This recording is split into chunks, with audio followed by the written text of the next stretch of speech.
오늘은 이 열방 비전교회 12주년 기념 설교를 계속 이어가고 있습니다. 그래서 오늘 6번째 시간인데요. 하나님께서 저와 여러분들을 부르신 하나님의 비전은 회복과 부흥인 것을 우리가 살펴보았습니다. 그래서 특별히 하나님의 교회가 회복되기를 하나님이 너무 기뻐하십니다. 왜냐하면 교회가 회복되지 않으면 하나님이 이 시대의 마지막 시대에 그 전무후무한 부흥을 보내주시겠다, 전례 없는 부흥을 우리 가운데 허락하시겠다 말씀하셨는데, 교회가 회복이 안 되면 그 부흥을 담아낼 수가 없기 때문에 그렇습니다. 하나님은 무엇보다도 하나님의 교회를 회복하기를 기뻐하시는 줄 믿으시기를 바랍니다. 이 교회가 뭐냐? 이 교회는 결국 교회의 일꾼들을 말하는 것입니다.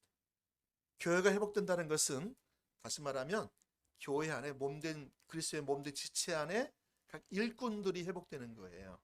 다시 말하면 교회 각 리더들이 회복되는 거예요. 가장 작게는 가정주부로부터, 가장으로부터, 또 교회 안에서, 또 사회 안에서, 열방 가운데서 그런 하나님의 리더들이 회복되는 것을 말하는 것입니다. 여러분, 이것은 너무너무 중요합니다. 나는 리더가 아닌데요, 그런 분이 계시는데, 아니에요. 그런 성경을 잘 모르는 것입니다. 하나님은 저와 여러분들을 세상에 빛과 소금으로 부르셨잖아요. 빛과 소금은 영향력이 있습니다. 선한 영향력을 나타내게 되었어요. 그래서 산 위에 있기 때문에 산 위의 도시처럼 모든 사람들이 다 지켜보는 거예요. 감출지지가 않아요. 나는 아니에요라고 스스로 어둠 속에 감춰질지 모르겠지만, 그러지 않는 이상은 우리는 빛이기 때문에, 소금이기 때문에 반드시 드러나게 되어 있어요. 다시 말하면 우리는 리더의 이치에 있다고요. 여러분이 부인하든 부인하지 않든지 간에. 그렇기 때문에 하나님은 저와 여러분들이 회복되기를 너무 원하세요. 제가 요즘에 리더 연합 기도회를 토요일날 하잖아요. 그거요, 또 하나의 기도회를 제가 만들어낸 거 아닙니다. 기도하는 중에 하나님께서 가정을 회복하기 원하시더라고요. 가정에 하나님 나라가 임하기 원하시더라고요. 그래서 신방도 시작을 했고요. 신방을 아직 신청 안 하신 분들은 신청해 주세요. 아직 교회가 있습니다. 기쁨으로 섬깁니다. 그리고 여러분, 각 가정에 부모님들이 회복돼야 돼요. 영적인 가장들이 회복돼야 그 가정이 소망이 있습니다. 지금 다른 것에 우리가 마음 뺏기고 이것저것 할 때가 아닙니다. 하나님이 지금 행하시는 그 일은 급해요. 급하게 지금 막 이루어지고 있어요. 근데 리더들이 회복되지 않으면 이 하나님의 일들은 다 쏟아집니다. 특별히 이것을 위해서 영적인 공격이 많습니다. 제가 지난주도 제가 수요일날 말씀드렸나요? 저 자신도 한 번도 그런 꿈을 꾼 적도 없는데 제가 막 그냥 눌리더라고요. 그래서 예수 이름으로 쫓아내고 막 그랬는데, 우리가 여러분 하나님의 길을 따라가면, 하늘길을 따라가, 하나님의 길을, 하나님의 비전을 향해서 달려갈 때, 하늘 향한 우리의 길을 갈 때, 그 길이, 그 비전이 크면 클수록 공격은 더 드셉니다. 그것이 여러분 환경이든지 사람이든지 영적인 것이든지 말이든지 말의 영향력, 괜히 와서 막 집적되고요. 자꾸 육신의 생각을 자꾸 말하고요. 근데 우리는 내가 무장이 안 돼 있으면 거기에 그냥 넘어지고요. 거기에 그냥 반응하고요. 그래서 또 우리가 또 막 진땀을 또 흘리잖아요. 그리고 승리는 우리 건데. 근데 중요한 것은 우리가 승리자 편에 있는 것을 늘 기억하시기 바랍니다. 영적으로 전쟁을 하지만 우리의 대장, 우리의 구주 예수께서는 이 전쟁을 이미 이긴 승리를 가지시고 승리의 깃발을 꽂고 우리를 부르셨고, 우리가 그 앞에 서 있으면 우리는 승리할 수밖에 없어요. 아멘. 그 대열에서 벗어나면 그는 이제 밥이 되겠지만, 사단의 밥이 되거나 그렇게 되겠지만, 거기에 붙어만 있으면, 그 군대의 그 주님의 군대 가운데 여러분이 속해만 있으면 주님이 대신 싸우세요. 주님이 책임지세요. 아멘. 예. 그래서 그런 우리를 병사로 부르셨다. 예. 성경도 나와 있는데, 그래서 이처럼 교회가 회복되는 것이 매우 소중한데, 이를 위해서 하나님을 경외함이 매우 중요합니다. 내가 회복되고, 우리 가정이 회복되고, 또 우리 교회가 회복되고, 또 우리가 속한 그 직장, 또 사업터에서, 또 학교 캠퍼스에서 이 회복되려면 정말 중요한 것이 뭐냐면 하나님을 경외함을 부어주신다는 거예요. 그래서 여러분 잘 아시는 그 예레미야 31장에 가보시면 새 언약이 나옵니다. 그 새 언약의 골자를 여러분 아시죠? 하나님께서 구약에서는 이렇게 글로 이렇게 새겼다면, 이 돌로 새겼다면, 이제 우리의 말씀을 마음에 새기겠다. 그래서 어린 자로부터 어린애 이르기까지 다 하나님을 알게 하겠다. 그러면서 32장에 가보시면 거기서 그것을 위해서 하나님이 중심에 여호와를 경외하는 영을 부으시겠다는 거예요. 그럼 신약교회도 마찬가지예요. 사도행전을 보시면 사도행전이 어떻게 그렇게 하나님 앞에 쓰임받을 수 있었을까요? 그 볼품없는 사람들, 무명의 사람들, 변두리에 있는 사람들이 어떻게 역사의 그 중심부에 있게 되어서 하나님 나라가 강력하게 세워지는 그 일이 일어날 수 있었을까요? 그것이 여러분 보면 사도행전 9장에 가보시면 교회가 든든히 세워져 갔는데, 그게 뭐냐, 성령의 일호와 그 다음에 주를 경외함이 있었다, 이렇게 표현합니다. 다시 오실 예수 그리스도, 그분의 재림을 준비하는 데서 신부의 가장 중요한 그 중심이 뭔지 아세요? 그것도 주님을 경외함이에요. 물온대서하고 여호와를 경외하는 자들.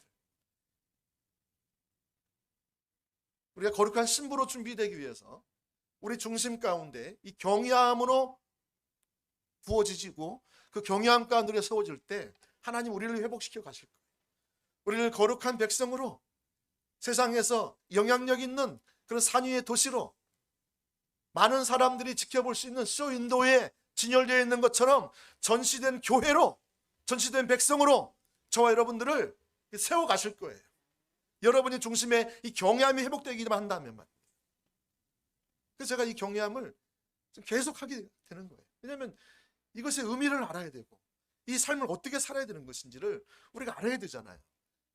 성경에 이 경외함이라는 단어는 굉장히 많이 나옵니다. 근데 그냥 경외함 하면 그래, 경외함 좋지, 내가 경외하고 있나?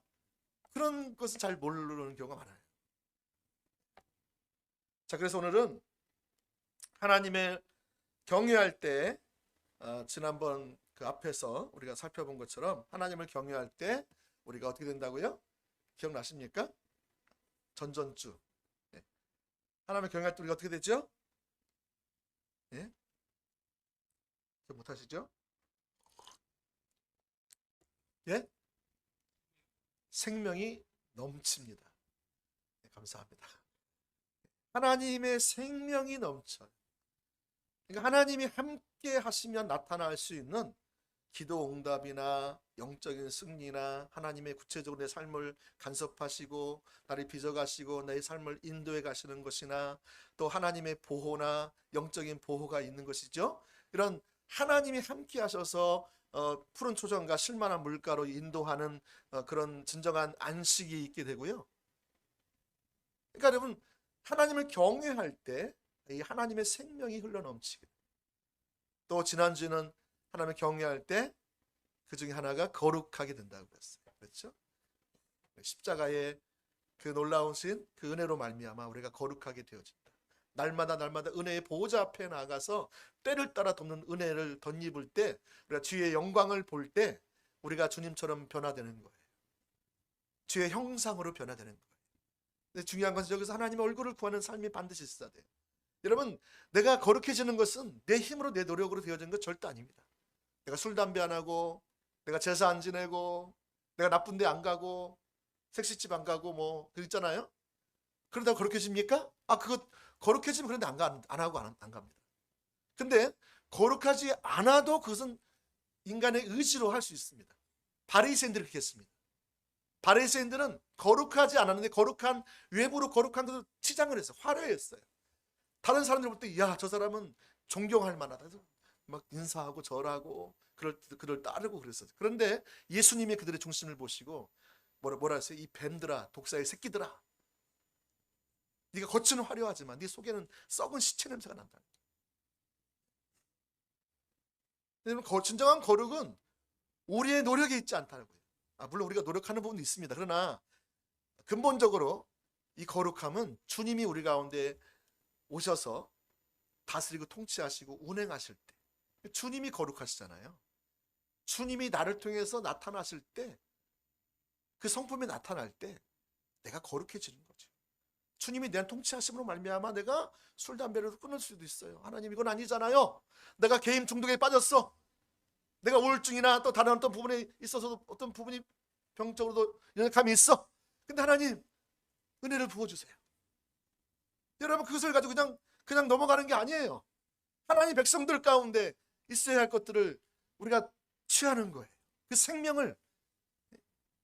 할렐루야. 그래서 여러분, 하나님 백성들은 거룩해집니다. 날마다 변화되는 것 같지 않아요. 또 실패하고 넘어지고 또 실수하고 또 좌절도 하기도 하고, 그렇지만 이것이 한 번 쌓이고 두 번 쌓이고 세 번 쌓이고 그러는 가운데 나는 가만히 있는 것 같고 후퇴하는 것 같지만 내 신앙이 나도 모르게 주님을 닮아가고 있어요. 여기서 중요한 것은 여러분이 죄를 안 지으려고 거기에 초점을 맞추면 절대 승리가 없습니다. 어떻게 되느냐? 하나님께 초점을 맞춰야 됩니다.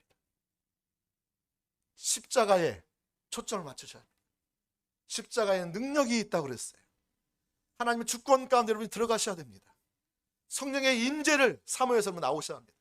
거기에 있으시면 여러분이 거기서 주의 영광을 보게 될 것이고요, 주의 형상으로 여러분이 변화될 거예요. 믿음에서 믿음으로. 할렐루야. 자, 오늘은 하나님을 경외할 때 어떻게 된다고요? 청지기의 삶을 삽니다. 한번 읽어보세요. 시작. 하나님을 경외할 때 청지기의 삶을 삽니다. 아멘. 다른 표현으로 말하면 여러분은 이 하나님을 경외하게 될 때에 영혼을 준비한다는 거예요. 영혼의 때를 준비하는 거예요. 이건 매우 중요합니다. 자, 첫 번째, 하나님을 경외하면 우리 삶 속에 열매가 반드시 나타나게 되어 있습니다. 할렐루야. 자, 하나님을 경외하면 뭐가 나타난다고요? 우리 삶 속에 경외함의 열매들이 나타나게 되어 있다는 거예요. 여러분, 우리가 그 성경에서 보시면 하나님을 경외한다는 표현과 하나님을 믿는다는 표현은 거의 같이 사용합니다. 하나님을 경외한다, 하나님을 믿는다, 이 표현은 거의 같이 사용한다. 다시 말하면 우리가 하나님을 진실로 경외하고 있으면 우리가 하나님을 믿음으로 반응하게 되어 있다는 거예요. 여러분이 하나님을 경외하지 않고 있다면 여러분이 믿음으로 반응하지 못해. 육신으로 반응해요. 세상 사람들처럼, 하나님이 없는 사람들처럼 반응해요. 그러나 여러분, 하나님을 경외하고 있다면 여러분이 믿음으로 반응하게 되어 있다는 것입니다. 여러분, 믿음이란 무엇입니까? 믿음이란 반드시 삶으로 나타나게 되어 있습니다. 그러니까 믿음이 있다고 말하면서 삶으로, 행동으로 나타나지 않으면 그것은 무슨 믿음입니다? 죽은 믿음입니다. 야고보서에 보시면 나오잖아요. 내가 믿음이 있다고 말하면서 삶으로 그렇게 안 살아. 지난주도 회개했어. 어떤 분은 보면 그래요. 성경 공부하면 이게 잘못됐고 저게 잘못됐고 아유 죄송해요. 눈물도 막 흘리면서 글 쓰면서 이렇게 안 살아야지. 그러면 다음 주에 어떻게 돼요? 또 와서 또 얘기하는 거예요. 또 얘기. 그다음 또 얘기. 자, 여러분, 그러면 어떻게 되는 거예요? 어떤 분들은 이제 이렇게 할 경우에는 내가 이제 그만둬야지. 내가 나이 먹어서 이제 나이 먹어서 예수 믿어야지. 계속 그런 죄책감이 쌓이니까 수치잖아요, 수치. 얘기하기도 부끄럽고. 처음에는 좀 그렇지만 그 다음부터 또 얘기하니까 또 계속 민망하기도 하고.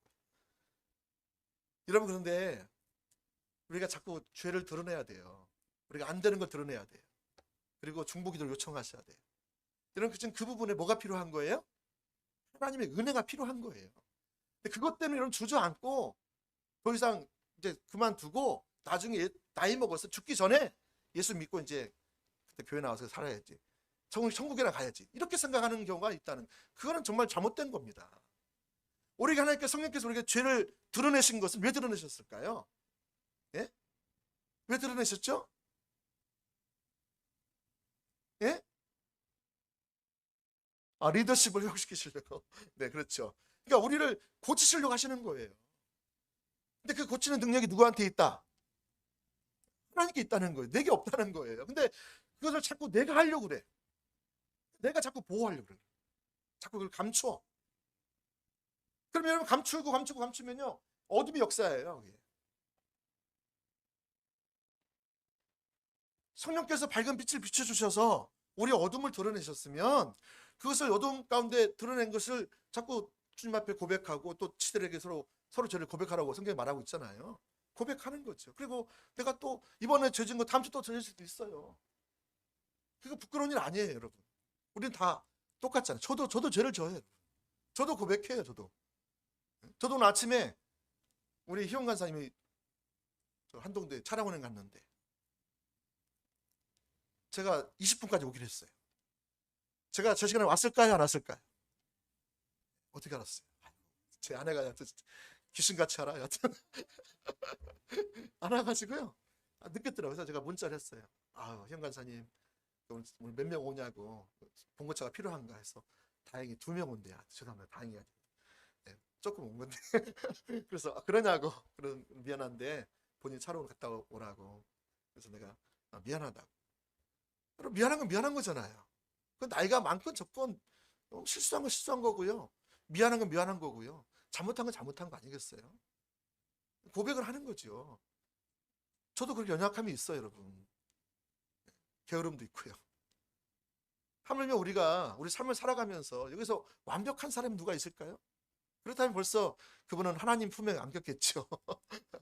불완전하니까, 우리 공사 중이니까 우리를 하나님께 자꾸 고치시고 치유하시고 싸매시고 우리를 온전케 하시고 거룩케 하시고 또 깨끗게 하셔서 하나님께서 하나님과 함께 동행하는 삶을 사시려고 그 작업을 하고 계시는 거죠. 그러니까 우리가 그런 일이 드러날 때마다 내가 이 부분에 뭐가 필요하다? 하나님의 은혜가 절실하게 필요하다. 성령의 도우심이 필요하다. 그건 내 자원으로 안 된다는 거예요, 여러분. 그러니까 그걸 가지고 뭐예요? 예? 물러날 게 아니고 더 가지고 주 앞에 나가야 돼요, 여러분. 내가 이렇다라고, 내가 주님 은혜가 더 필요하다고, 내가 주님 없이는 내가 살 수 없다고. 여러분, 그렇게 나아갔을 때 하나님의 그 상처와 그 아픔과 그 안 되는 것을 통해서 하나님의 진리를 발견하게 하세요. 하나님을 더 발견하게 하시고요.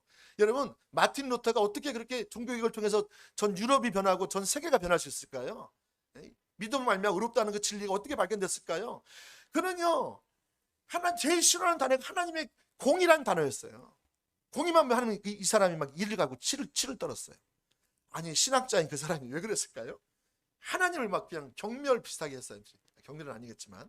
왜 그랬습니까? 왜 그러냐면, 아니, 하나님이 이것을 지키라고 말씀하시는데 이게 지킬 사람이 아무도 없는 거예요. 하나님은 공의 하나님이 돼.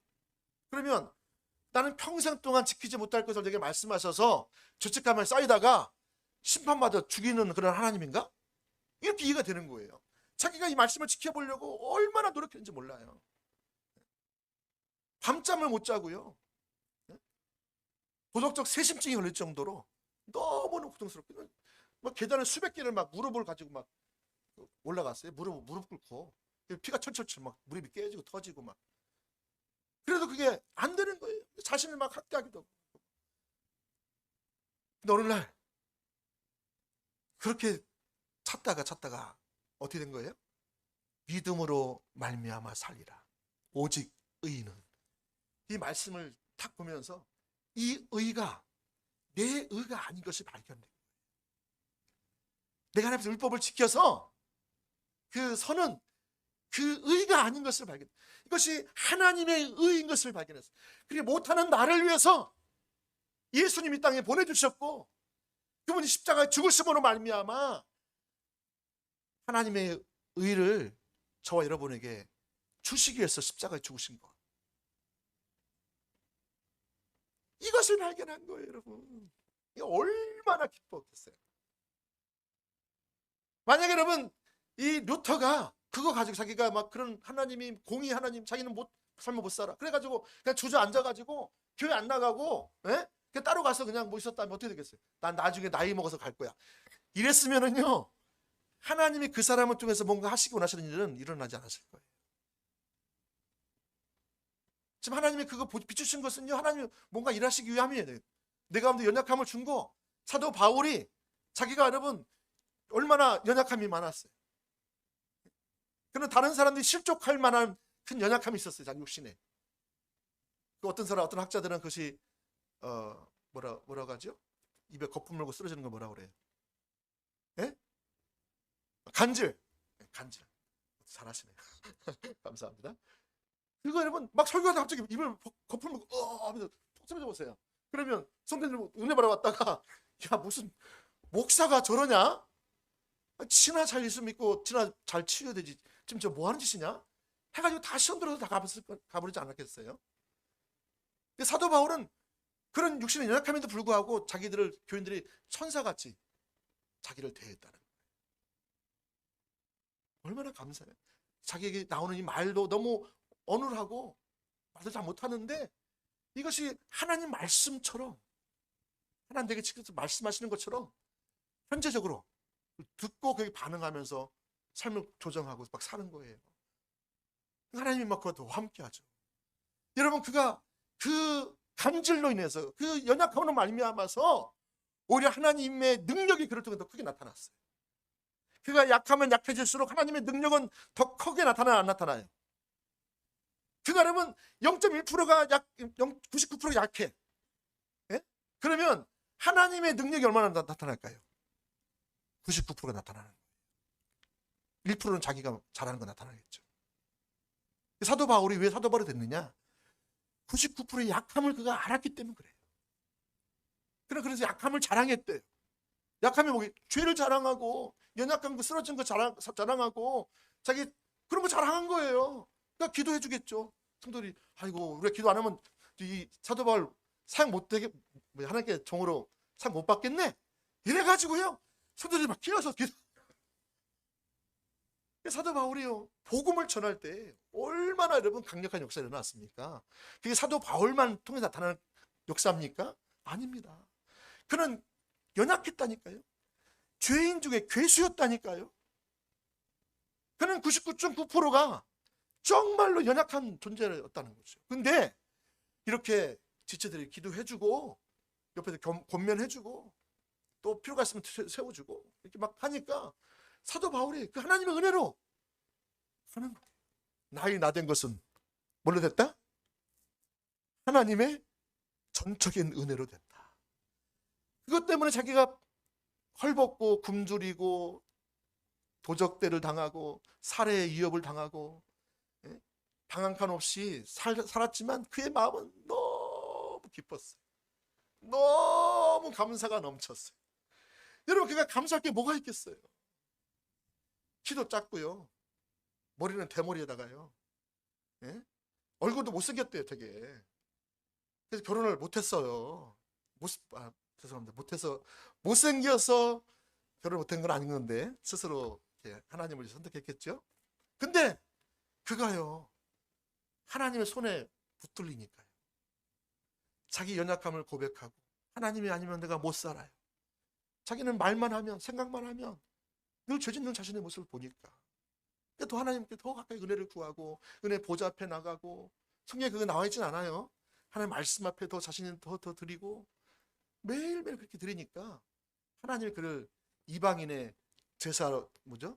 그 기름으로 쓰잖아요. 이방인들의 제물에 거기에 마지막에 붓는 그 관유로 써서 이방인들이 죽게 드려지도록 이 사도 바울의 삶을 쓰시잖아요.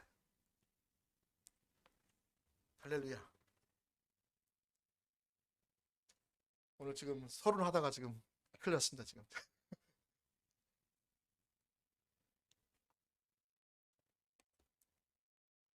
여러분, 이처럼 믿음이란 반드시 삶에서 나타나게 되어 있습니다.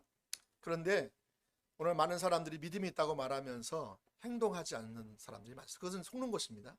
믿음이 하나도 없는 것입니다. 하나님과 친밀한 교제가 있다고 말하면서 하나님 행하심에 동참하지 않는다. 그거는요, 친밀한 교제 가운데 있는 거 아닙니다. 왜냐하면 그것이 동전의 양면처럼 같이 가는 거죠. 내가 친밀한 교제 가운데 있으면 하나님의 마음과 뜻과 우정을 알아서 거기에 내 삶이 들어지게 돼 있죠. 하나님 계신 곳에 내가 함께 있기를 열망할 것이죠. 하나님 기뻐하는 일에 내 삶을 드리기를 열망하게 될 것이죠. 그렇죠?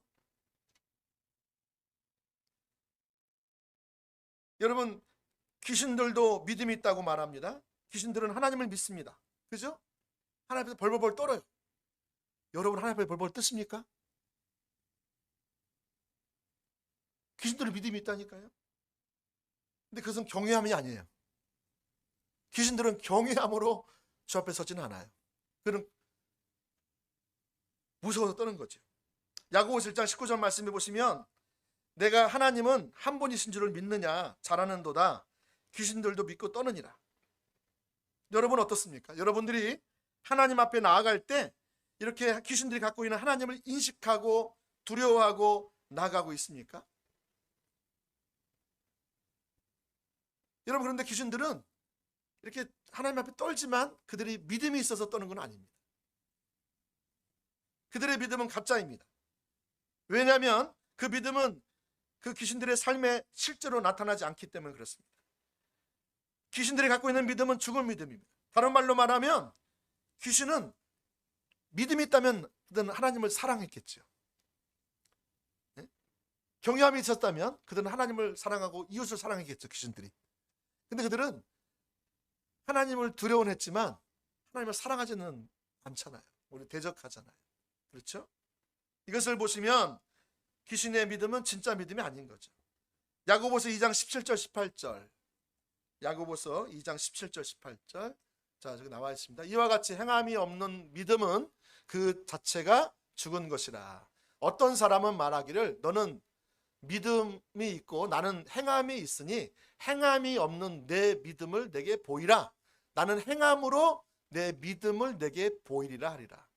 행함으로 네 믿음이 실제인 것을 보이라는 거예요. 여러분이 하나님을 경외하고 있다면 여러분이 행함 가운데 있다는 거예요. 다시 말하면 믿음 가운데 있다는 거예요. 할렐루야. 그래서 여러분, 하나님을 경외하면 반드시 우리 삶 속에 뭐가 나타나게 되었어요? 믿음의 행동이 나타나게 되어 있다는 것입니다. 하나님을 더욱 사랑하고 지체들을 더욱 사랑하는 자리로 더 나아가게 될 거예요. 때로는 사랑하지 못한 내 자신의 모습을 볼 때 정말 내게 정말 주님의 은혜가 필요하구나. 정말 주님 나를 도와주세요. 정말 내가 마음을 다해서 전 존재로 하나님이 날 사랑하신 것처럼 나도 내 자신을 사랑하고 그 사랑으로 다른 사람을 더 사랑할 수 있는 자리로 나아갈 수 있게 해주세요. 이렇게 나아갈 거예요. 여러분, 우리가 하나님을 사랑할 수 있는 것, 우리가 다른 사람을 사랑할 수 있는 것은 우리에게 자원이 없습니다. 어떤 분은 그 자기의 자원으로 사랑하려고 그래요. 그러다가 한계가 이제 부딪히면 막 그냥 이제 분노가 치미는 거죠. 내가 어떻게 했는데 이렇게 나온단 말이지. 계산이 막 되어지는 거죠. 이게 인간적인 사랑이에요. 이기적인 사랑이에요. 근데 하나님의 사랑은 무제한적인 사랑이에요. 계산하지 않는 사랑이에요. 무조건적인 사랑이에요. 그 사랑을 내가 알게 될 때 그 하나님이 나를 무조건적인 사랑으로 나를 사랑해 오신 그 아가페의 사랑을 내가 알게 될 때에 내가 그 사랑으로 하나님을 더 사랑하기 원하게 됩니다. 그러니까 하나님이 우리에게 먼저 그의 사랑을 나타내 주셨다 말하잖아요. 그분의 사랑을 내가 알 때에 그분의 사랑으로 내가 하나님을 사랑할 수 있어요. 우리는 하나님을 사랑하시는 자원이 없다니까요. 그래서 하나님을 사랑하게 되고요. 하나님이 날 또 내 자신을 사랑해요. 그러면 그 사랑으로 하나님 내 자신을 사랑하는 만큼 나를 용납하시고 나를 용서하시고 나를 오래 기다리시고 나를 참으시고 나와 늘 함께 하셨던 내가 때로는 내가 있으면 불편하고 너 계속 그렇게 살래? 우리가 보통 보면 있잖아요. 난 더 이상 너랑 이제 말 섞기 싫다. 뭐 그럴 수 있고 호적에서 너를 파겠다. 그런 얘기도 할 수 있잖아. 화가 나면. 근데 가만히 보면 하나님이 나를 바라보실 때 내가 그런 것 같아. 내가 전에 죄송합니다. 우리 애들을 자꾸 얘기해서 잘하는데 잘하는데 자꾸 못하는 분 있잖아요. 부모님들 알죠? 네, 아시죠? 다 아시니까. 그래서 제가 막 용납이 안 돼가 너무 힘든 거예요. 난 그래서 내가 포기다. 이러고 제가 있었던 거예요. 근데 어느 날 제가 찬양과 기도를 딱 드리는데 찬양 가사 중에 하나가 그 영원히 용납됐네 십자가에서 그 찬양 가사가 딱 들려지더라고요. 찬양하는데 가만히 보면 그러면서 제가 하나님은 나를 보실 때 나를 영원 전부터 나를 영원히 용납하셨구나. 이 사랑이 깨달아지는 거예요. 그러니까 제가 뭘 보게 됐어요? 내가 내 자녀를 향해서 내가 한 70번은 용납한 것 같아. 많이 한 거 아니겠어요? 근데 그분은 영원히 용납했다니까요. 근데 저는 그 정도 했다고 해서 그만두려고 하더라고요. 제가 회개했잖아요. 왜냐하면 내가 지금 자녀를 품지 못하면 내가 하나님의 그 나를 영원히 용납한 그 사랑을 내가 받아들이지 않는 거죠.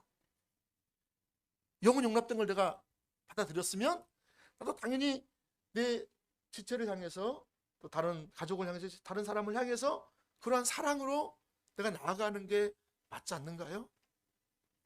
그렇죠. 그래서 제가 그때부터 하나님 영원이라는 말씀을 하지 마시고 제가 용납은 할게요. 근데 영원이라는 말씀하지 마세요. 근데 그 사랑이 비춰지잖아요. 그래서 제가 핸드폰에 제 자녀에게 이렇게 이름을 썼어요. 주님이 사랑하는 자녀, 주님이 사랑하는 자녀.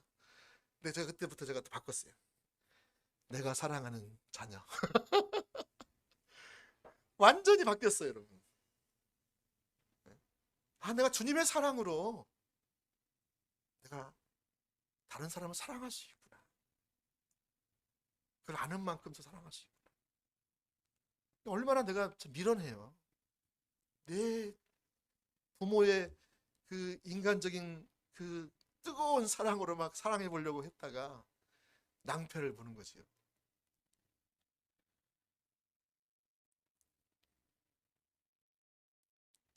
축복합니다. 여러분들 축복합니다.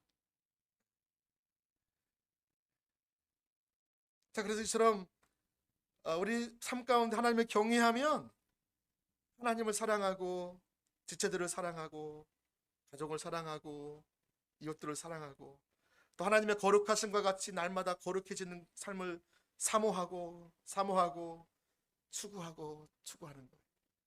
또한 하나님께 더욱 순종하고 권위자들에게 하나님이 세워놓으신 교회 질서 안에 또 순종하는 거예요. 여러분, 저도 교회의 권위에 저도 순종하려고 합니다. 목사가 하나님 뜻이라고 말하면서 일방적으로 막 해나가지 않습니다. 교회의 추인을 받습니다.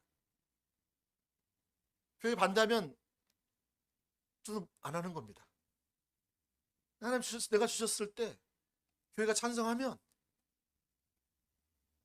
그때 추인하는 거죠.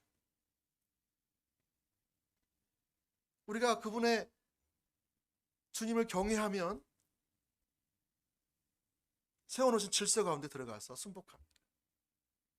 근데 거기서 벗어나면요, 하나의 은혜가 그칩니다. 하나의 생명이 흘러가지 않습니다. 은혜가 흘러가지 않아요. 그러면 나타나는 것이 육신의 판단과 육신의 생각과 육신의 감정과 그래서 가득합니다. 전에 수십 년간 영성 훈련을 해왔던 저희 지방의 목사님 한 분이 그러시더라고요. 참된 영성이란 지금 깨달았는데, 그분도 수십 년을 해왔는데 많이 낮아지셨더라고요. 자기는 주님으로만 행복한 그런 교회가 되기 원한다. 그래서 행복한 교회. 근데 그분이 하신 말씀이 참된 영성이 뭔가? 내게 있는 부부를 가장 사랑하는 거라. 거기서 시작되는 거죠, 사실은. 그게 결국 하나님을 사랑할 때 그 사랑이 흘러서, 하나님의 사랑이 흘러서 내가 서로를 사랑할 수 있는 거죠. 이게 우리의 자원이 있잖아요. 우리가 하나님께서 말씀하셨죠. 너희는 마음을 다하고 뜻을 다하고 힘을 다하여 주 너희 하나님을 사랑하라. 이것은 우리를 올가매고 우리 인생을 그냥 이 노예 삼으려고 그렇게 나만을 사랑해 이렇게 하신 게 절대 아니에요. 하나님 너무 이기적이신 분 아니야? 그럼 내 삶은 뭐야? 어떻게 마음을 다하고 뜻을 다하고 힘을 하나님만 사랑할 수 있어? 근데 그게 인간적으로 보면 그게 참 너무 억압 같고, 하나님이 내 등에 빨대 꽂아 가지고 날 빨아먹는 그런 하나님, 무시무시한 하나님. 그럼 그런 하나님이십니까? 하나님 우리를 전부로 사랑해 오셨을 때 나도 하나님을 전부로 사랑하게 되면 이게 무슨 사랑이에요? 찐 사랑, 온전한 사랑, 그렇죠? 친밀한 사랑이잖아요. 이 관계가 되면 하나님의 그 은혜와 능력이 그 사랑의 관계를 통해서 나타나요. 흘러와요. 아멘? 근데 여러분, 내가 하나님의 주권 가운데 안 들어가면 그게 멈춘다고, 스톱한다고요. 그렇죠? 또 하나님 세워놓으신 질서 가운데 내가 안 들어가면 이게 스톱돼요. 보호를 받지 못해요. 결정적일 때. 보호의 우산이에요. 할렐루야. 여러분, 그래서 진정한 믿음은 이처럼 삶에서 사랑함으로, 순종함으로, 거룩해짐으로 나타나는 거예요. 시편 37편 말씀해 보시면 우리의 삶에서 이렇게 열매로 나타날 때 조심하라고 하는 거예요. 그러니까 우리가 하나님을 경외하는 사람은 조심합니다. 사람들 앞에서도 늘 자신을 돌아보셔야 돼요. 저도 지금 부족한 게 너무 많아요. 그래서 저도 늘 돌아보려는 그 은혜를 늘 구하고 있는데, 다윗은 하나님을 향한 경외함이 있었어. 나누어지지 않는 한 마음으로 주를 경외하게 해달라고 그는 기도를 내놓고 기도할 정도로 그는 경외함을 가지고 주 앞에 있었어요. 그래서 그의 열매는 어떻게 나왔느냐? 시편 37편 1절부터 5절까지 말씀을 잠깐 볼게요. 거기 보시면 이렇게 나와 있어요. 자, 37편 1절부터 5절까지입니다. 자, 이게 맞나요? 예. 내가 말하기를 이렇게 나오는데 이게 아닌가 보네요. 죄송합니다.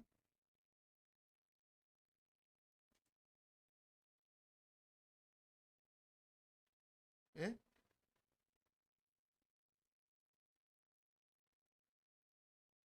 시편 38편인가요? 아, 39편입니다. 죄송합니다. 네, 39편입니다.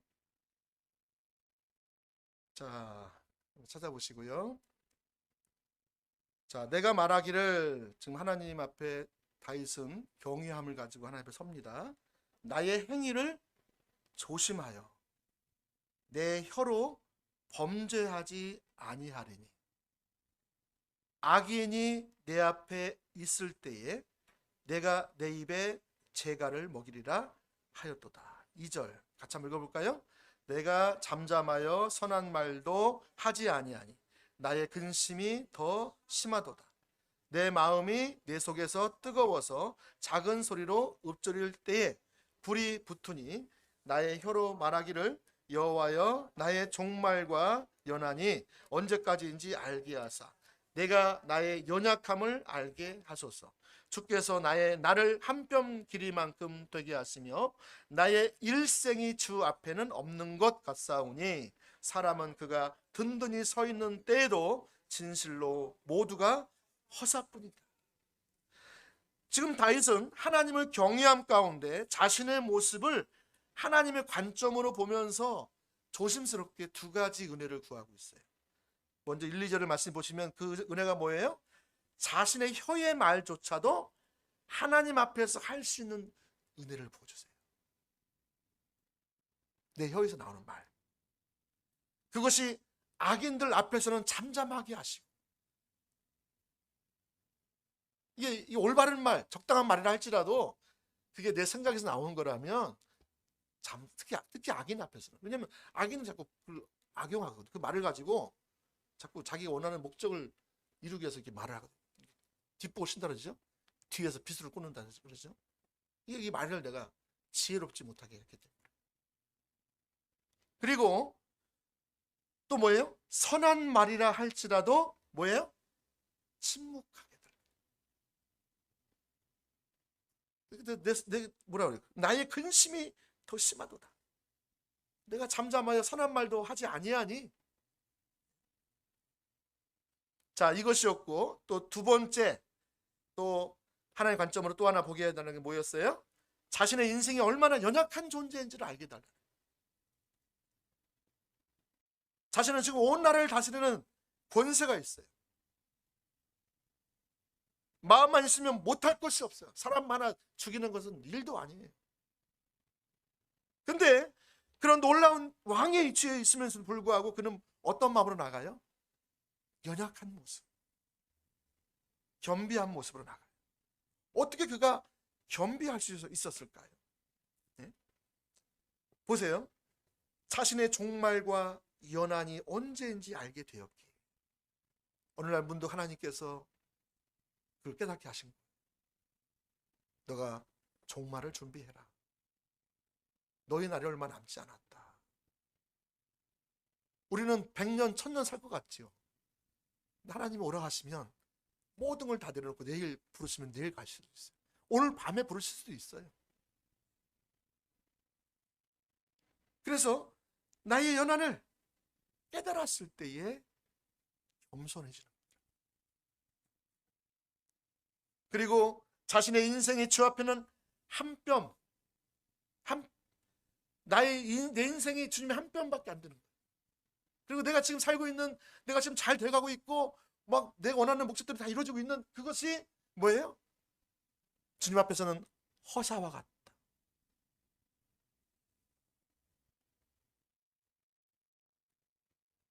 사랑하는 여러분, 우리가 하나님을 경외하게 될 때 이처럼 우리 삶 속에 열매가 반드시 나타나게 되는데, 우리가 정말로 조심스럽게 우리 인생을 살피고 내 자신을 살피고, 특히 더 잘 되어질 때, 잘 못 될 때는 정말 그는 더 유심해서 살펴봐야지. 왜 안 되지? 이거 그냥 넘어가시면 안 됩니다. 어떤 분은 잘 안 되는 부분에 대해서 그냥 넘어가요. 그러면 안 됩니다. 아까 죄에 넘어지긴 하도, 관계가 틀어져도, 또 뭔가 뭐 사업을 해도 뭐가 안 되고 뭐 그러면, 내가 하나님을 경외하고 있어, 내가 주님과 동행하고 있으면 이게 올바르게 이게 돼야 되는, 관계가 올바르게 되고 재정도 채워지게 되고, 당연히 그게 있었잖아요. 하나님 올바른 화평의 관계가 있어야 되고. 그런데 평안도 없고 어느 날부터 자꾸 판단만 되고, 자꾸 조급함이 생기고, 자꾸 불안함이 생기고, 뭐 그렇게 보면 지금 나를 좀 살펴볼 때라. 내가 하는 말들도 살펴보시고. 자, 두 번째. 자, 하나님을 경외할 때 이제 영혼을 준비하는 삶을 살게 됩니다. 하나님을 경외하게 될 때 영혼을 준비하는 삶을 살게 됩니다.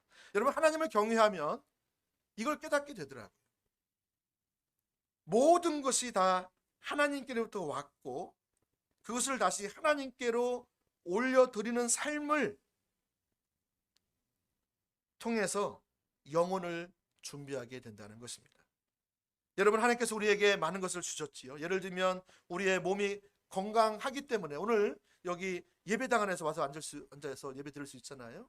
어떤 분은 여기 와서 예배를 드리고 싶지만 건강이 안 좋아서 병원에 계신 분도 계시고요, 지체 중에도, 또 집에 계신 분도 계세요. 몸이 너무 힘드시니까. 근데 예배는 드리고 싶으신데 그게 안 되는 거죠. 하나님께서 우리에게 건강을 주신 것 감사하죠. 시간을 주신 것, 또 우리에게 물질도 주시고 재능도 주시고 젊음도 주시고 힘도 주시고, 이것이 다 하나님께서 온 것이죠. 그런데 우리에게 있는 것들 중에 그 어느 것 하나 하나님께 오지 않는 것이 단 하나도 없어요. 그렇죠? 그럼 저는 제 신앙이 언제 업그레이드가 되냐면 이것을 깨닫게 하시더라고요.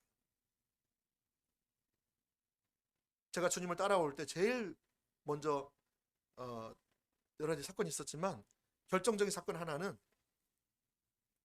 내가 하나님의 리더가 아닌 것 같아요. 내가 목사가 아닌 것 같아요. 왜냐하면 그 목사의 자격을 쭉 들어보니까 나는 그게 전혀 합당하지가 않아.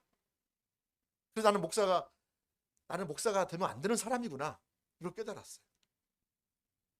그래가지고 제가 그때 어떻게 하냐면, 주님, 저는 이제 좀 심각하게 생각해 보려고요.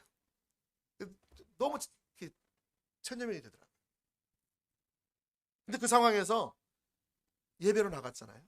어차피 컨퍼런스 기간이었으니까. 컨퍼런스 통해서 영적 리더십에 대해서 계속 들으니까 내가 아닌 게 계속 보이니까 너무 힘든 거죠. 그럼 힘들다 그러면 주저앉아버리면 어떻게 해? 그 사단이 그거는 원하는 겁니다. 아까 제가 말씀드렸죠. 안 되는 모습을 자꾸 보이는 것은 뭐야 하라고요? 하나님께 나아가라고요. 저도 그때 아마 그때 그 2박 3일, 3박 4일이 아니었으면 내려왔을지 모르겠어요.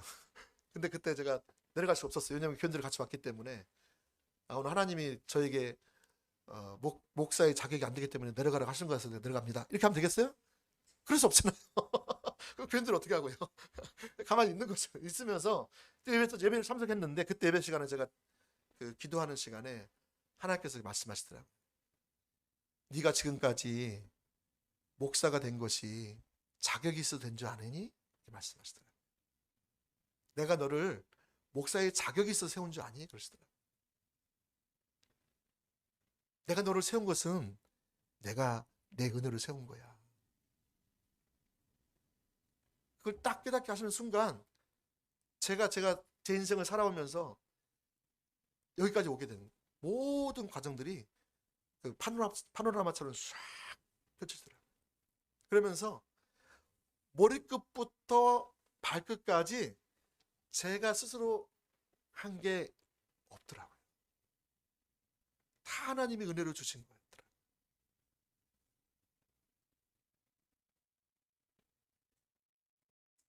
여러분, 제가 그걸 깨닫고 나서요, 하나님께서 그때 비전의 말씀을 주신 거 아세요? 이 복음 안에는 이 세대를 변화시킬 수 있는 능력이 있다. 저는 이 말씀 감동 하나가 제 인생 전체를 변화시켰어요. 제 사역 전체를 변화시켰어요.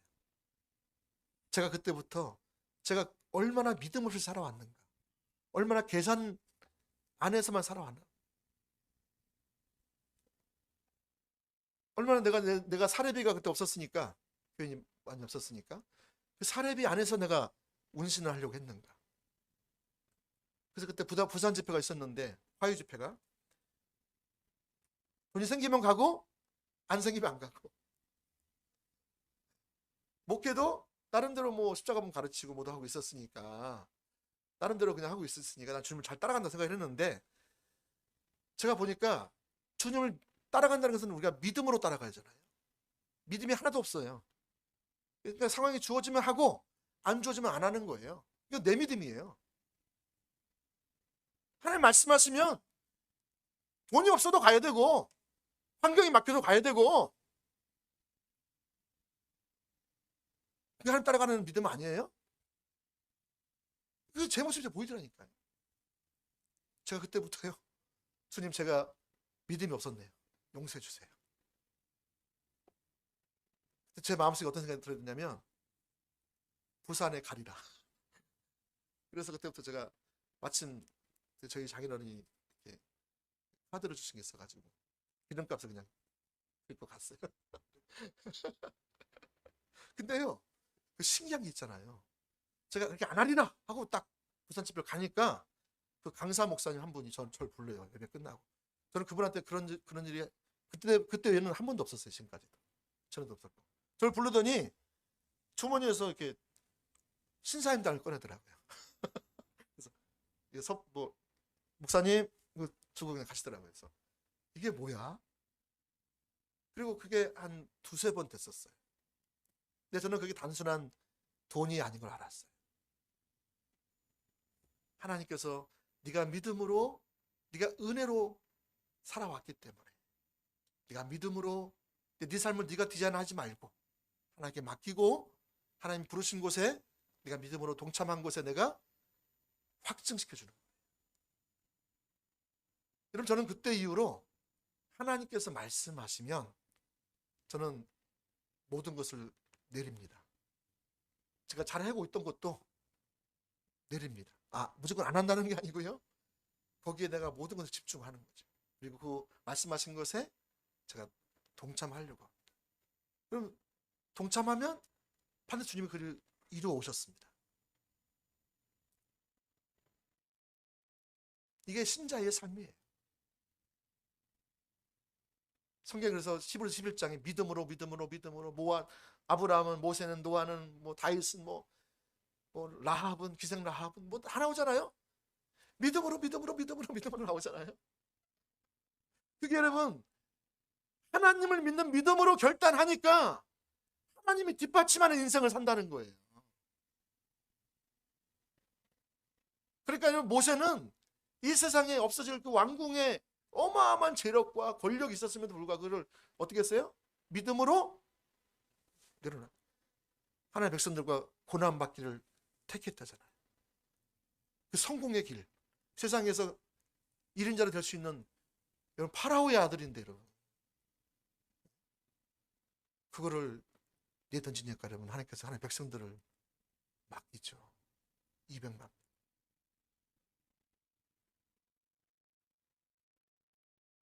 믿음으로 한 거예요. 믿음.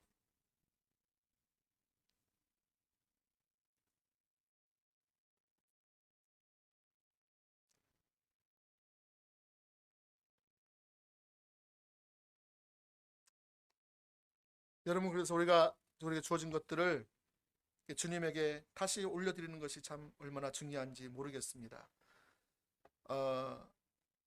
하나님께서 우리에게 시간을 주시고 건강을 주셨고 일할 수 있는 직장을 주시고 물질도 주셨고 지혜와 총명도 주셨습니다.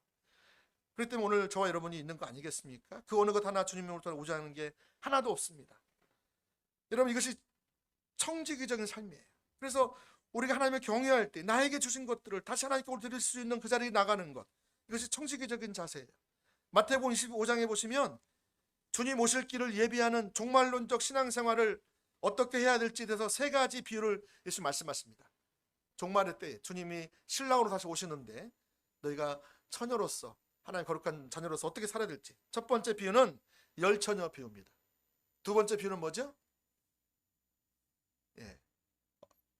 양과 염소의 비유입니다. 주님의 오른편에는 양이 있었고 왼편에는 염소가 있었죠. 그래서 지극히 내게 한 작은 자에게 한 것이 내게 한 것이다, 주님 말씀하셨죠. 그 삶을 살라고 말씀하시고, 세 번째는 뭐였어요? 달란트 비유예요. 그래서 5달란트, 2달란트, 1달란트 이걸 말씀하시면서 주인이 그걸 나눠주는 거죠, 어느 날. 그래서 나눠줬을 때 5달란트, 2달란트는 이것을 주인께 받아서 어떻게 했어요? 열심히 장사를 해서 자기 받은 것만큼 남겼어요. 자, 그랬을 때 주인께 돌려드린 거죠. 다시 5달러 받은 사람은 10달란트를 드린 거예요. 원래 주님 거 또 열심히 일해서 번 거 10달란트. 또 2달란트 받은 사람은 받은 거 2달란트, 열심히 장사해서 남긴 거 2달란트, 4달란트 드린 거죠. 그렇죠? 그랬더니 주님이 어떻게 말씀하세요? 마태복음 25장 23절에 잘하였도다 착하고 충성된 종아, 내가 작은 일에 충성하였음에 내가 많은 것을 내게 맡기리니 내 주인의 즐거움에 참여할지어다. 자, 그 다음에 1달란트 받은 종은 어떻게 됐을까요? 1달란트 받은 사람은 하나님을 잘못 알았어요. 그렇죠? 그 종은 이렇게 하나님을 알았어요. 당신은 심지 않는 데서 거두고 뿌리지 않는 데서 모으시는 그런 하나님입니다. 이렇게 하는 거예요. 하나님 전능하시니까. 근데 그건 몰랐어요. 뭘 몰랐냐면 하나님이 그런 하나님이지만 그가 사람을 통해서 일하시는 걸 몰랐어요. 여러분, 그래서 그는 주인이 준 한 달란트를 땅에 묻어다가 깊이 묻었다. 어떻게 했어요?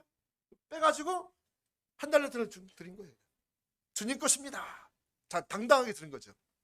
주님이 뭐라 하시는 거예요? 너무나 불쾌하시면서 이렇게 말씀하시죠. 마태복음 25장 26절 이해 보니까, 악하고 게으른 종아, 나는 심지 않은 데서 거두고 해치지 않은 데서 모으는 줄을 내가 알았느냐? 그러면 내가 마땅히 내 돈을 취리하는 자들에게나 맡겼다가 내가 돌아와서 내 원금과 이자를 받게 하였을 것이니라 하고, 그에게서 그 한 달란트를 빼앗아 10달란트 가진 자에게 주라. 아까 5달란트 받은 사람이 10달란트 불렸잖아요. 그 사람한테 가는 거예요. 그죠? 무릇 있는 자는 받아 풍족하게 되고 없는 자는 그 있는 것까지 빼앗기리라. 이 무익한 종을 바깥 어두운 데로 내어 쫓아라. 거기서 슬피 울며 이를 갈리라 하니라. 여러분, 만약에 우리가 하나님을 경외하고 있다면 우리는 2달란트 5달란트 받은 사람처럼 그렇게 할 거예요. 그래서 저는 어떤 분은 자기가 이제 목회를 정리할 때가 됐는데, 그는 목회가 지금 하나님의 인도를 따라서 놀랍게 하나님께서 해오셨는데 지금도 그런 마음이 있더라. 무슨 마음이냐면, 내가 주님께서 내게 달란트를 주셨는데 이것을 내가 아직 똑같이 남기지 못한 것 같다. 그래서 주님의 은혜를 지금 구하고 있다. 나이가 거의 70이 다 돼가시는데, 여러분, 그분은 이 삶을 실제로 사는 거예요. 이 세상의 삶과 영원한 삶이 같이 연결되어 있음을 그분은 보는 거예요. 그런데 여러분, 한 달란트 받은 사람은 어떻게 반응을 합니까? 예? 하나님을 경외하지 않으면 이렇게 한 달란트 받은 사람은 반응해요. 하나님이 하시는 일에 관심도 없어요. 하나님 왜 이거 주셨을까? 묻지도 않아. 분명히 하나님께서 달란트를 내게 맡겼을 때는 분명한 이유와 목적이 있을 텐데, 여러분이 만약에 은행에 가서 돈을 3억을 맡긴다. 왜 맡기는 거예요?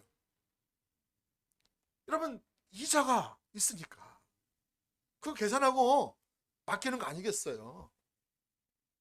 요즘 이자는 은행 이자가 좀 5%대가 막 된다고 하잖아요.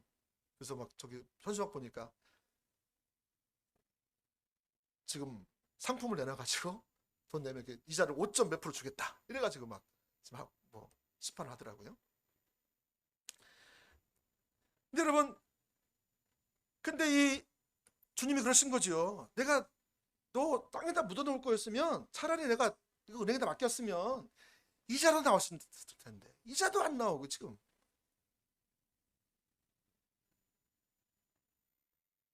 여러분, 이 한 달란트 가진 사람의 문제는 뭐였냐면, 주인의 일에 관심이 없었어요. 주님께서 왜 내게 생명을 주시고, 내게 시간을 주시고, 왜 내게 물질을 주시고, 내게 에너지를 주시고, 내게 모든 것을 허락하신 것은 그 이유가 있다는 거죠.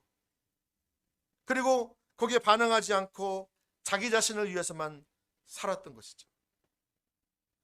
마찬가지로 우리가 하나님을 경외하지 않으면 하나님께서 내게 맡겨준 것들을 마치 내 것인 양 내 마음대로 써버릴 수 있다는 거예요. 여러분, 누가 이길 사람은 없습니다. 아무도 이겨라. 근데 나중에 그분 앞에 서면 그분이 말씀하실 거예요.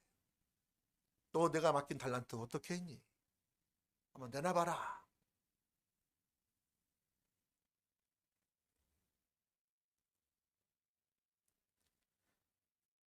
저 여러분 가운데 그런 하나님의 지혜가 부어지기를 예수님을 축복합니다.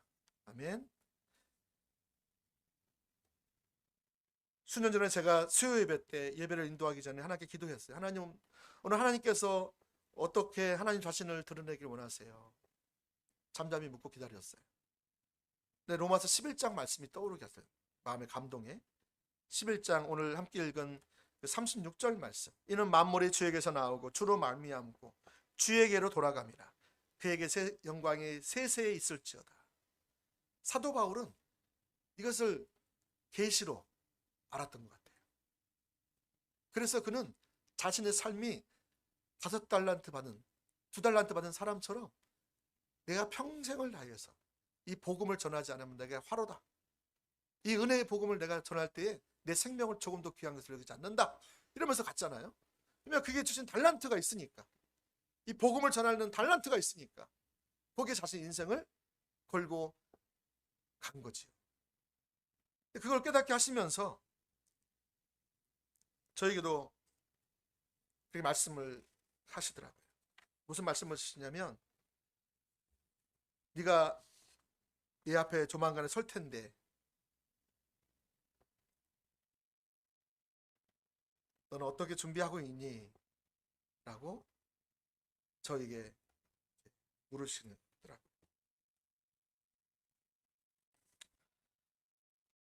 이제 마지막 세 번째 하고 마치겠습니다.